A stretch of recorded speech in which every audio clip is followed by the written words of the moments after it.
നമസ്കാരം. മലയാളി വാർത്ത ഇൻസൈഡിലേക്ക് സ്വാഗതം. അപ്പനും കൊള്ളാം മോനും കൊള്ളാം, അതാണ് പി സി ജോർജിൻ്റെയും ഷോണിൻ്റെയും ഇപ്പോഴത്തെ ഒരവസ്ഥ. പി സി ജോർജിൻ്റെ നാവ് തന്നെയായിരുന്നു അദ്ദേഹത്തിന് പലപ്പോഴും വില്ലനായി മാറിയത്. ഒരു ഘട്ടത്തിൽ കേരള രാഷ്ട്രീയത്തിൽ നിന്ന് ഏറെക്കുറെ അസ്തമിക്കുന്ന ഘട്ടത്തിലെത്തി. അപ്പോഴാണ് അവിചാരിതമായി പിണറായി വിജയൻ്റെ പോലീസ് പി സി ജോർജിൻ്റെ വീട്ടിൽ പുലർച്ചെയെത്തി അദ്ദേഹത്തെ പൊക്കി നേരെ തിരുവനന്തപുരത്ത് കൊണ്ടുവന്ന് സ്റ്റാറാക്കിയത്. കേരള രാഷ്ട്രീയത്തിൽ ഇനി തലപൊക്കില്ല എന്ന് പൊതുവെ ജനം വിശ്വസിച്ചിരുന്ന കാലം, ഇതോടെ പി സി ജോർജ് സ്റ്റാറായി എന്ന് മാത്രമല്ല, നേരെ തലങ്ങും വിലങ്ങും പിണറായി വിജയനെ ചീത്ത പറയാൻ തുടങ്ങി. എന്തിനേറെ പി സി ജോർജിൻ്റെ ഭാര്യ പിണറായി വിജയനെ മുച്ചൂടും പ്രാകുന്നതാണ് പിന്നെ നമ്മൾ കണ്ടത്. കാലത്തിൻ്റെ തിരിച്ചടി എന്നോണം പി സി ജോർജിൻ്റെ മകൻ ഷോൺ ജോർജ് കളത്തിലിറങ്ങി വീണ വിജയനെ നേർക്കുനേർ വെല്ലുവിളിച്ചു. പിണറായി വിജയനെ ഇക്ഷ വരപ്പിച്ചു. ഇന്ന് SFIO ഓഫീസിൽ വീണ വിജയൻ മൊഴി നൽകാനെത്തിയപ്പോൾ തൊട്ടപ്പുറത്ത് ഷോൺ ജോർജ് എത്തും എന്ന സൂചനകൾ. എൻ്റെ കയ്യിൽ വീണയ്ക്കെതിരെ ഇനിയും കത്തുന്ന തെളിവുകളുണ്ട്. ആ തെളിവുകൾ ഞാൻ SFIOയ്ക്ക് ഇന്ന് തന്നെ കൈമാറുമെന്ന് ഇന്ന് രാവിലെ മാധ്യമങ്ങളോട് ഷോൺ ജോർജ് പറഞ്ഞു. ചെന്നൈയിലെത്തിയ വീണയ്ക്കും കൂട്ടർക്കുമൊക്കെ പരിഭ്രമം തോന്നാതിരിക്കില്ല. അതാണ് ഷോൺ ജോർജിൻ്റെ ഇപ്പോഴത്തെ നീക്കങ്ങൾ. കേരള രാഷ്ട്രീയത്തിൽ പെട്ടെന്നാണ് ഷോൺ എന്ന താരം ഉയർന്നു വന്നത്. അതുകൊണ്ട് തന്നെ പത്തനംതിട്ട സീറ്റ് ഒന്നുകിൽ പി സി ജോർജിന് അല്ലെങ്കിൽ ഷോൺ ജോർജിന് എന്നതാണ് ഇപ്പോൾ BJPയിൽ പൊതുവെ ഉയരുന്ന ചർച്ച. പലപ്പോഴും പറയുന്ന കാര്യങ്ങൾ വിഴുങ്ങാറുണ്ട് പി സി ജോർജ്. എതിരാളികളെ വലിച്ചൂരി തറയിലടിക്കുക പലപ്പോഴും പി സി ജോർജിൻ്റെ ഒരു വിനോദമാണ്. ഇപ്പോഴിതാ പത്തനംതിട്ട മണ്ഡലത്തിൽ എങ്ങനെയും മത്സരിക്കാനാണ് പി സി ജോർജിൻ്റെ നീക്കം.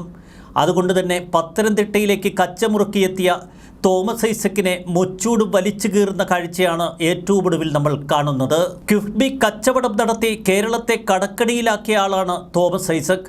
4.5 ലക്ഷം കോടി രൂപയാണ് ഇയാൾ കടം വരുത്തി വെച്ചിരിക്കുന്നത്. ആലപ്പുഴക്കാരനായ തോമസ് ഐസക് എന്തിനാണ് പത്തനംതിട്ടയിലേക്ക് കെട്ടുകെട്ടി എത്തിയിരിക്കുന്നത് എന്നും പി സി ജോർജ് ചോദിക്കുന്നു. ഇമാതിരി ചോദ്യങ്ങളൊക്കെ തൊടുക്കാൻ പി സി ജോർജിനെ കേരളത്തിൽ കെൽപ്പുള്ളൂ. അതുകൊണ്ട് തന്നെ ഇനി പി സി ജോർജിൻ്റെ നാവിൻ്റെ ചൂട് തോമസ് ഐസക് നന്നായി അറിയും. ഐസക് ധൈര്യമായി ഇറങ്ങണം. കിഫ്ബി കച്ചവടം നടത്തി ഇവിടെ 4.5 ലക്ഷം കോടി രൂപ കടമുണ്ടാക്കി. ഒട്ടും ചോദിച്ചു ചെന്നാൽ ഇവനെ ജനങ്ങൾ അടിക്കുമെന്നാണ് പി സി ജോർജ് പറയുന്നത്. ആലപ്പുഴക്കാരൻ എന്തിനാണ് പത്തനംതിട്ടയിൽ മത്സരിക്കുന്നത്? സംസ്ഥാനത്തെ ഏറ്റവും വലിയ കടക്കടിയിലാക്കിയത് ഐസക്കാണ്. കിഫ്ബി എന്ന ഇടപാട് തന്നെ കൊള്ളയാണ്. അതിൻ്റെ ആളാര ഐസക് ഉണ്ടാക്കിയത് കിഫ്ബി. ഇങ്ങോട്ട് വരട്ടെ, ഞാൻ ജയിപ്പിച്ചു തരാം എന്ന് പി സി ജോർജ്. പത്തനംതിട്ടയിൽ BJP കേന്ദ്രം തന്നെ പരിഗണിക്കുന്നു എന്ന് പി സി ജോർജ് പറയുന്നു. അയ്യപ്പൻ്റെ മണ്ണാണ് പത്തനംതിട്ട. അവിടെ മത്സരിക്കുന്നതിൽ സന്തോഷമുണ്ട്. മത്സരിച്ചാൽ ജയിച്ചെന്ന് കരുതിയാൽ മതിയെന്നും അതിൽ തർക്കമില്ലെന്നും പി സി ജോർജ് പറയുന്നു. ഒരു വശത്ത് പി സി ജോർജ് നിറഞ്ഞാടുകയാണ്. പിണറായി വിജയനെ തലങ്ങും വിലങ്ങുമൊക്കെ വാക്കുകൾ കൊണ്ട് ആക്രമിക്കുന്നതിൽ ഒരു പിശുക്കും കാട്ടാറില്ല പി സി ജോർജ്. വീണ വിജയനെതിരെ ഏറ്റവും രൂക്ഷമായ നീക്കങ്ങൾ നടത്തിയത് ഷോൺ ജോർജ് തന്നെ. SFIOയ്ക്ക് നൽകിയ പരാതിയും കേന്ദ്ര കോർപ്പറേറ്റ് കാര്യ മന്ത്രാലയത്തിന് നൽകിയ പരാതിയും തന്നെയാണ് വീണ ജോർജിനെതിരെ ഇത്ര ശക്തമായ അന്വേഷണങ്ങൾക്ക് തുടക്കമിട്ടത്. SFIO അന്വേഷണം പിണറായി വിജയനല്ല CPM കേന്ദ്രങ്ങൾ പോലും പ്രതീക്ഷിച്ചിരുന്നില്ല. എന്നാൽ ക്ലിഫ് ഹൗസിൻ്റെയും പിണറായിയുടെയും ഒക്കെ അടിവേരുകൾ മാന്തുന്ന SFIO അന്വേഷണമാണ് ഇപ്പോൾ നടക്കുന്നത്. ഇന്ന് രാവിലെ ചെന്നൈയിലെ SFIO ഓഫീസിലെത്തി വീണ വിജയൻ മൊഴി നൽകുന്നു. മൊഴി നൽകലല്ല, അവിടെ ചോദ്യം ചെയ്യലാണ് നടക്കുന്നത് എന്ന റിപ്പോർട്ടുകളും പുറത്തു വരുന്നുണ്ട്. വീണ വിജയൻ്റെ പൊടിക്കൈകളിലൊന്നും ഈ പ്രശ്നം തീരില്ല എന്ന് ഷോൺ ജോർജ് തീർത്തു പറയുന്നു. കരിമണൽ കൊള്ളയ്ക്ക് ഇടനില നിന്നത് KSIDC എന്ന് ഷോൺ ജോർജ് ആരോപണം ഉന്നയിച്ചു. മാസപ്പടിക്കപ്പുറം കോടികളുടെ കൊള്ളയാണ് ഇവിടെ നടക്കുന്നത്. തോട്ടപ്പള്ളിയിൽ മണൽ ഖനനത്തിന് അനുമതി നൽകിയത് തുച്ഛമായ വിലയ്ക്ക്. 30,000 രൂപ വിലയിടാക്കേണ്ടിടത്ത് ഖനനാനുമതി നൽകിയത് 467 രൂപയ്ക്ക്. KMMLന് കുറഞ്ഞ വിലയ്ക്ക് മണൽ നൽകാൻ KSIDC ഇടപെടലുകൾ നടത്തി. KSIDCയിലെ ഉദ്യോഗസ്ഥരായ 3 പേർ വിരമിക്കലിന് ശേഷം CMRL ഡയറക്ടർമാരായി തുടരുന്നു. ഇതൊക്കെ കൊള്ളയുടെ തെളിവുകളല്ലേ എന്ന് ചോദിക്കുകയാണ് ഷോൺ ജോർജ്. ഈ തെളിവുകളത്രയും താൻ എത്രയും പെട്ടെന്ന് SFIO ഓഫീസിലെത്തിക്കും. കേരളത്തിൻ്റെ സമ്പത്ത് കൊള്ളയടിക്കാൻ KSIDC കൂട്ടുനിന്നുവെന്നാണ് ഷോൺ ജോർജ് പറയുന്നത്.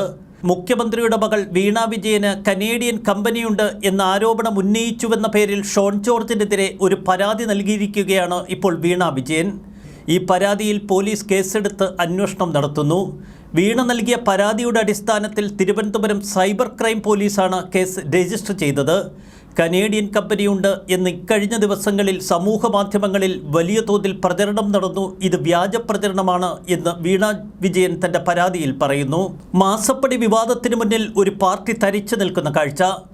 SFIO അന്വേഷണ സംഘത്തിന് മുന്നിൽ മുഖ്യമന്ത്രിയുടെ മകൾ വീണ വിജയൻ ഹാജരാകുന്ന കാഴ്ച. എന്നിട്ടും പ്രതികരിക്കാനാവാതെ നിൽക്കുന്ന CPMന് നേർക്ക് വീണ്ടും പരിഹാസത്തോടെ ഷോൺ ജോർജും PC ജോർജുമൊക്കെ കളം നിറഞ്ഞു നിൽക്കുന്നു. അതിശക്തമായ ചോദ്യശരങ്ങൾക്ക് മുൻപിൽ ഉത്തരമില്ലാതെ കുഴയുകയാണ് ഇപ്പോൾ വീണ വിജയൻ. തനിക്കെതിരെ സമൂഹമാധ്യമങ്ങളിൽ വ്യാജപ്രചരണം നടത്തി എന്ന പരാതി വരെ കൊടുത്ത വീണ പിണറായി വിജയനും എന്തുകൊണ്ട് മാസപ്പടി വിവാദത്തിൽ ഒരു പ്രതികരണത്തിന് തയ്യാറാവുന്നില്ല?